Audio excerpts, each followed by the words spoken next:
இல்லடி நான் வரல. நீங்க போயிட்டு வாங்க. இல்லடி காசு இல்ல, அதான். நீங்க போயிட்டு வாங்க.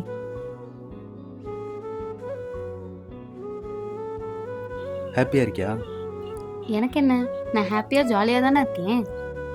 என் கூட ஹாப்பியா தானே இருக்க? ஏய், ஒட்டு கேட்டியா? இங்க பாரு, அவ அப்படிதான். ஒண்ணுமே இல்லாததை நிறைய காசு போட்டு வாங்குவா, நம்மளையும் வாங்க வைப்பா. இதே காசு இல்லைன்னு சொல்லிட்டோன்னு வச்சுக்கோயேன், காசு போட்டுலாம் வாங்கி தர மாட்டா. அதான் அப்படி சொல்லிட்டேன். இல்ல, நீ எனக்காண்டி எல்லாத்தையும் விட்டுட்டு வந்தியா? நான் இப்ப ஹாப்பியா இருக்கியா எப்படின்னு கேட்டேன். எனக்கு என்னடா, நான் ஹாப்பியா இருக்கேன். இந்த 12,000 சம்பளத்தை வச்சு உன்னை எப்படி பாத்துக்க போறேனே தெரியல. என்னது 12,000? உனக்கு 10,000 தானே சம்பளம்? ஏய், இப்பதான் இன்க்ரிமெண்ட் போட்டாங்க, அதை சொல்லதான் வந்தேன். ஏய் பாத்தியா, இதுதான் நீ ஃபர்ஸ்ட் சொல்லிருக்கணும். அதை விட்டு என்னென்னத்தையோ பேசிட்டு இருக்க. சரி, ட்ரீட் வை. ட்ரீட்டா?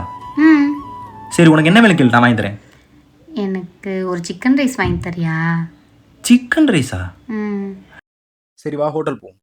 ஹோட்டல்லாம் வேணாம், பார்சல் வாங்கிட்டு வா. பார்சலா? சுத்தி யாருமே இல்லாம, எதை பத்தியும் யோசிக்காம நல்லா சாப்பிடணும். சரி நான் வாங்கி